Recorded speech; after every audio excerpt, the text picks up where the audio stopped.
नमस्कार. आपल्या सगळ्यांचे महाराष्ट्र सोशल न्यूज चॅनलमध्ये हार्दिक स्वागत. चला वळूया तर एका नवीन बातमीकडे. आजची बातमी. कौठळ येथे जलजीवन मिशन अंतर्गत जल अर्पण सोहळा पार पडला. यावेळी माजी जिल्हा परिषद अध्यक्ष मनोहर भदाणे यांनी पाण्याच्या योग्य वापराबाबत ग्रामस्थांमध्ये जनजागृती होणे आवश्यक असल्याचे सांगितले.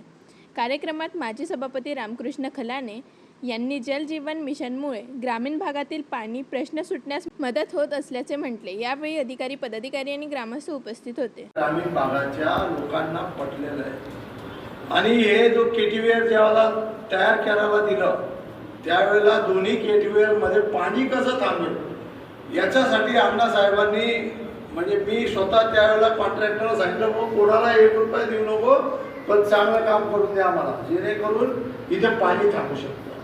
आणि खऱ्या अर्थानं हे पाणी आज थांबलंय. फक्त भर उन्हाळ्यामध्ये या केटीवेअर दोन्ही केटीवेअरमध्ये पाणी आहे याची समाधानाची बाब आहे.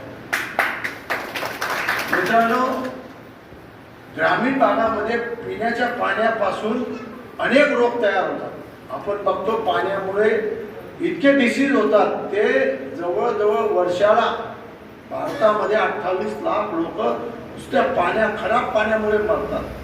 आणि म्हणून या पाण्याला खूप महत्त्व आहे. आपल्या देशाचे लाडके पंतप्रधान मोदी साहेब यांनी हे जे संकल्प हर घर जल आणि नळ हे जी संकल्पना दिली, मित्रांनो कोट्यवधी रुपयाचा निधी आज राज्य शासन केंद्रामधून दिला आहे. आणि कुठेही राजकारण न करता, आता बापू खलाणे आमच्या बरोबर होते जिल्हा परिषद सदस्य. बापूंनी सांगितलं तुमच्या शेतामध्ये, तिथे माझं शेत होतं कवठाळाला, मी एका मिनिटात सही करून दिली की NOC माझी काही अडचण आहे. या गावाला 3 विहीर, इकडे माझ्या शेताच्या पुढे एक विहीर आहे आणि इकडेही माझ्या शेतात विहीर आहे. आता ही जुनी विहीर तुमची, जुनी विहीर गावाची, त्या चांगल्या आज खऱ्या अर्थाने या गावामध्ये पिण्याचं पाणी समृद्ध आहे. आजही माझ्या गावाला पाणी नाही लागत. मी न्याळातून पाणी घेऊन जातो. आमच्याकडे सगळे म्हातारे सगळे टेकड्यावर येऊन थांबले, हायवेला आहे पण टेकड्यावर थांबले. आम्ही नेहमी पोचतो त्यांना की काय तुम्ही टेकड्यावर येऊन थांबले, प्यायला पाणी नाही.